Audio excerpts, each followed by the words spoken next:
తిరుపతిలో అంతర్రాష్ట్ర ఎర్రచందనం స్మగ్లింగ్ ముఠా అరెస్ట్ అయింది. 2 కోట్ల విలువైన దొంగలను స్వాధీనం చేసుకున్నారు. తిరుపతి జిల్లాలో ఎర్రచందనం స్మగ్లర్లను ఆటకట్టించేందుకు పోలీసులు చేపట్టిన జాయింట్ ఆపరేషన్ విజయవంతమైంది.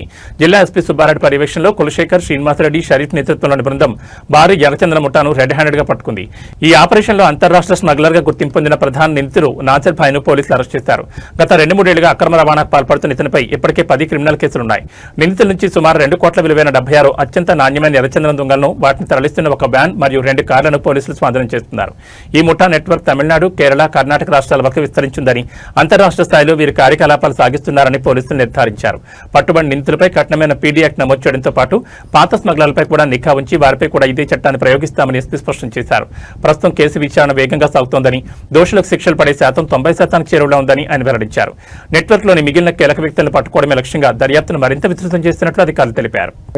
టాస్క్ ఫోర్స్ ఫారెస్ట్ విభాగాలకు రాబడిన ఖచ్చిత సమాచారం మేరకు ఆపరేషన్స్లో భాగంగా కులశేఖర్ మరియు శ్రీనివాసరెడ్డి, షరీఫ్ వీరి ఆధ్వర్యంలో ఈరోజు ఒక ఆపరేషన్ చేయడం జరిగింది.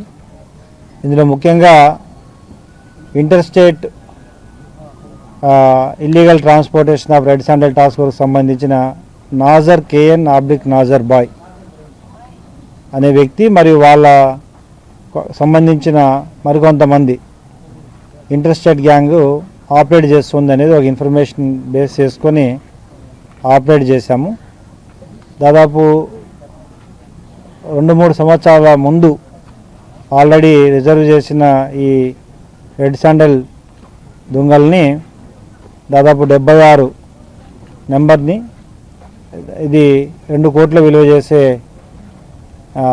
క్వాలిటీ ఉన్న రెడ్ శాండల్ని తీసుకెళ్తుండగా పట్టుకోవడం జరిగింది. దాంతోపాటు 3 వెహికల్స్, 1 వ్యాను మరియు 2 కార్లు సీజ్ చేయడం జరిగింది. అదేవిధంగా ఈ ఆపరేషన్లో మరో 3 తప్పించుకొని వెళ్ళారు. వారిని కూడా పూర్తిగా ఇంట్రాగేట్ చేసి కేసులో తీసుకురావడం జరుగుతుంది. దాదాపు ఇప్పుడున్న వ్యక్తి 10 కేసెస్లో ఇన్వాల్వ్ అయి ఉన్నాడు. ఇది ఫర్దర్ ఇంట్రాగేట్ చేసి ఇతనిపై కూడా పీడీ యాక్ట్ పెట్టడం, ఫర్దర్ ఇంకా ఇన్వాల్వ్ అయిన పర్సన్స్ అందరినీ కూడా ఈ కేసులో తీసుకోవడం జరుగుతుంది. ఇటీవల కాలంలో లోకల్ అఫెండర్స్ కాకుండా కంప్లీట్గా ఇంటర్ స్టేట్ ఆపరేటర్స్ని, ఇంటర్ స్టేట్ స్మగ్లర్స్ని మాత్రమే పూర్తిగా అదుపులో తీసుకోవడం జరుగుతూ ఉంది. దాదాపు ఒకవైపు ప్రాసిక్యూషన్ స్ట్రెంథెన్ చేసి ప్రాసిక్యూషన్లో 90% వరకు ఇప్పుడు కన్విక్షన్స్ వస్తున్నాయి.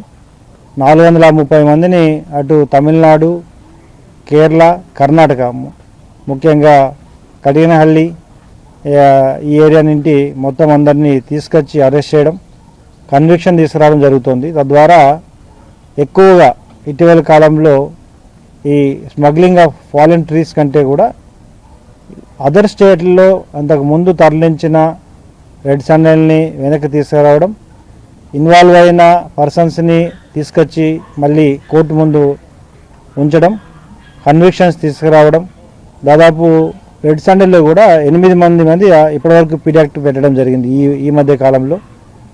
ఇప్పుడు అరెస్ట్ అయిన 2-3 కూడా పీడీ యాక్ట్ పెడుతూ ఒకవైపు కంట్రోల్ ఆఫ్ స్మగ్లింగ్, రెండో వైపు ప్రాసిక్యూషన్ విభాగాన్ని పూర్తిగా స్ట్రెంథెన్ చేస్తూ రెడ్ శాండల్ని పూర్తిగా అక్రమ రవాణా నిర్మూలించడానికి రెడ్ శాండల్ టాస్క్ ఫోర్స్ పనిచేస్తుంది. Thank you.